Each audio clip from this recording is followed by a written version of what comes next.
ہمارے چینل پاک ٹائم کو لائک کریں، سبسکرائب کریں اور ساتھ ہی بیل آئیکن کو پریس کریں، آپ کو اپڈیٹس ملتی رہیں گی۔ بسم اللہ الرحمن الرحیم۔ السلام علیکم ناظرین۔ مایا ناز سری لنکا کے کرکٹر کوشال مینڈس کے ہاتھوں قتل، پولیس نے گرفتار کر لیا۔ جی ہاں ناظرین، سری لنکا کرکٹ ٹیم کے کھلاڑی کوشال مینڈس کو پولیس نے 74 سالہ شخص کو ہلاک کرنے کے الزام میں گرفتار کر لیا۔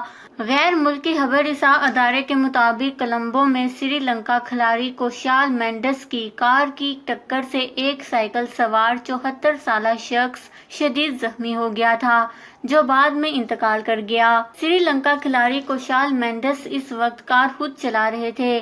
پولیس نے کوشال مینڈس کو گرفتار کر کے مقدمہ درج کر لیا ہے۔ خیال رہے کہ 25 سالہ کوشال 44 ٹیسٹ اور 74 ایک روزہ میچز میں سری لنکا کی نمائندگی کر چکے ہیں۔ اس خبر کو لے کر اپنے قیمتی رائے کا اظہار نیچے کمنٹس میں ضرور کریے گا۔ ہمارے چینل کو سبسکرائب کریں، آپ کو لیٹسٹ اپڈیٹس ملتی رہیں گی۔